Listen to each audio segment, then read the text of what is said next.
Hello friends, thanks for coming back. It is week 7 of my low-key book launch, and guess what? This is the second to last video in this series. Next week will be my last video in the series, and I'll be talking about money and crunching some numbers, so it should be pretty hot and spicy. I'm gonna wrap it all up. If you have any questions for me, get them in now, leave them in the comments, or send me an email so I can answer them in that last final video. Okay. Are you ready to dive into today's conversation? It's been almost a month since I released On a Dark Tide. As you probably know, if you've been with me since the beginning of this series, this is my first self-published book. I published 2 books before that with a traditional publisher.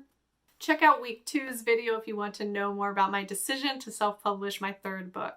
Throughout this whole series, I have talked a little bit about how when I decided I was going to self-publish On a Dark Tide, my plan was to do a quiet launch. I wasn't planning on doing a big pre-order campaign. I wasn't planning on reaching out to a lot of book reviewers or media outlets or anything like that. My main goal was to see if I could even self-publish a book because I wasn't actually sure I was going to be able to do it. I wasn't sure I had the skills, the time, or the patience to learn those skills. So this first book for me was always about going through the process to see how it worked. And then the plan was to write and publish another book, and then another book, and then kind of build on all the things that I had learned from this one, all the things that I am going to continue to learn as I continue to write and publish. This first book was just about learning how to make a book, and so that's what I did.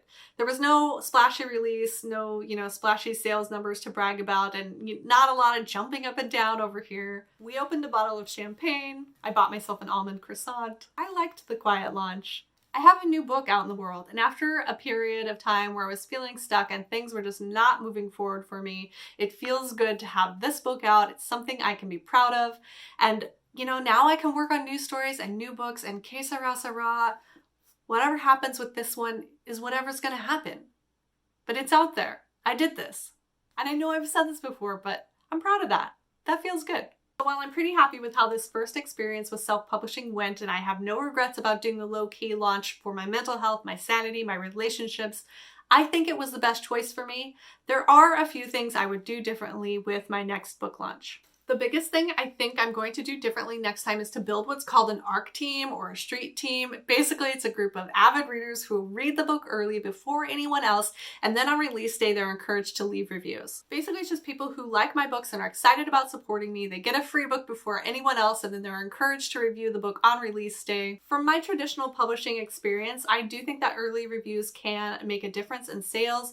People are more likely to buy a book if there are already reviews on the book. I didn't do anything like this with On a Dark Tide. I wasn't fully prepared to take on that challenge. It's kind of a big project and I just wasn't ready to do it. But I think it could be a good way to build buzz around a book in that first week after the book comes out, to have a group of people who have already read it early and are already talking about it. So that's one thing I want to do differently, is to try and set up an early reader campaign for the next book. The second thing I want to do differently is a little bit trickier, and I don't know if it'll work better or worse, but I want to try it out. I want to see both sides of it. With On a Dark Tide, I set up a short pre-order window about 4 weeks ahead of the book's actual release date. I put it on sale as a pre-order and started talking about it on my platforms, and people started buying the book. Most traditionally published books have a pre-order window. Usually it's several months. This gives the book time to get out to media outlets, to early readers, to get reviews, to start building buzz. But I think with the second book, I don't want to have any kind of pre-order at all. I will know what the release date is. I'll have it scheduled on my calendar and I'll be working towards that day. But rather than asking people to buy the book and then wait a few weeks until it is actually released, I'm just going to release it and then send out a newsletter telling people they can get the book on that same day, and I'll just start marketing it on that actual release day. Bam! New book. This could be a little tricky if I'm also trying to organize the ARC team. I can figure it out. The reason I want to do this is to see if I like one over the other. There's a little bit of strategy involved with pre-orders. The way Amazon counts sales comes into play. I'm not going to do a deep dive into that. Mainly, I just want to experiment and see if there's one method I like over the other one. So yeah, book 2, no pre-orders, just a surprise launch. Here's the book, go read it. I don't know when that release date is yet, guys. No, I do not have that on my calendar yet. I have grand plans. I just am not ready to commit to a day yet. One thing I did enjoy with this soft launch for On a Dark Tide, and one thing I will do again with book 2, is reach out to book reviewers, book bloggers, and bookstagrammers to offer a select amount of free books for them to read. I might expand my list for the next book, or I might work on a kind of a blog, more of a blog tour type thing where I do giveaways or create content or something like that. I'm not quite sure yet how I want to handle it because honestly, across all 3 releases, whether traditionally published or self-published, I have found that social media is not a great way to sell books. It just takes up a lot of my time and energy that I could be spending writing something new. I'm not really going to want to commit to a lot of time creating content for social media, but I do think that book bloggers can bring new readers and expand reach of the book in a way that I can't do on my own. Plus, they just do a great job of taking lovely pictures of your book. I'll try to come up with something that's hands-off and creative or something fun for me that doesn't take away too much time for writing.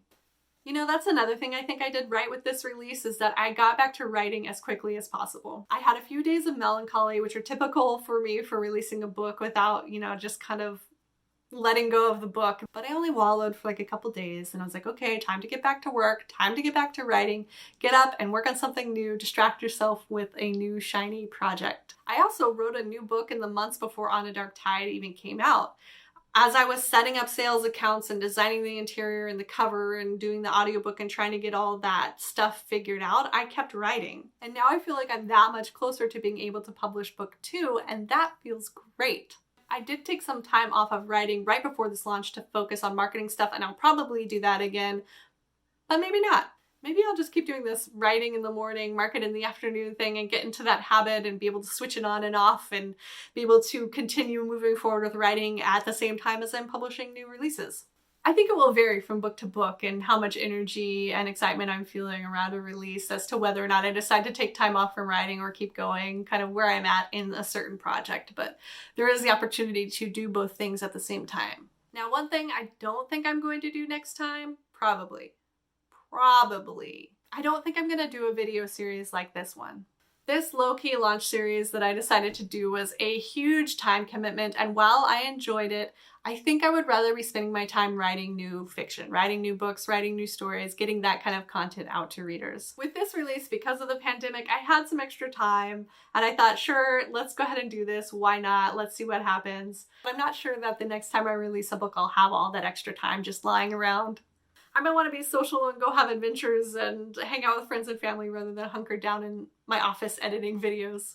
The final thing I'm going to do with my next book release is that I'm going to advertise more. I didn't do any advertising with the release of On a Dark Tide, not yet anyway, because one, I'm still learning how to do that part. That is not something I learned when I was working with a traditional publisher, and it is still part of my continuing education as an entrepreneur and a writer. But two, I'm not sure advertising would have benefited me very much. I think it definitely has the potential to benefit me in the future with new books in this series. So between now and then, that is my goal, to continue learning about advertising and marketing and experimenting with some of that and just kind of see what happens, see what I can do to reach a wider audience. So look, I thought there would be more here. I did. I thought that I was going to have this whole list of mistakes, or that I would have something like the worst mistake I made when self-publishing my first book, or you know, like I'll never do this again, never, ever, ever. Something clickbaity like that. But honestly, there really wasn't anything like that. I think I've said this before, but of course there were any number of things I could have done for the release of On a Dark Tide. Things that people might say I should have done, but I didn't do. I didn't contact any media or pitched any blogs or podcasts. I didn't schedule events except the one where the bookstore contacted me. Thanks, Jonah. I didn't run any ads. I haven't started playing the algorithm game. I didn't make a big push to grow my newsletter list before the book came out. I didn't do a Goodreads giveaway because you have to pay for that. I didn't use NetGalley, which is a review site and cost a good bit of money. I mean, the list goes on and on. Some of the things I am going to do going forward, I just didn't have the capacity to do them this time around. And I think I'll slowly be adding tools to my book release belt as I go. I'm learning as I go, and I'm learning a lot, but I know there's still so much more to learn, and some of that learning can only come from doing. So maybe there will be a video sometime in the future titled "My Biggest Mistake, Don't Do This If You Want to Make $1 Million," or "How to Release a Book the Right Way and Make $1 Million." But for right now, my only advice as I wrap up this series can only be go out there and do your best. Do as much as you want to, do as little as you want to, do as much as you can. Run your own damn race. That's really my biggest takeaway for you from this series is there's going to be a lot of people out there telling you what to do and how to do it and how you should or shouldn't do a thing or how to, beat that algorithm or whatever and take it all in.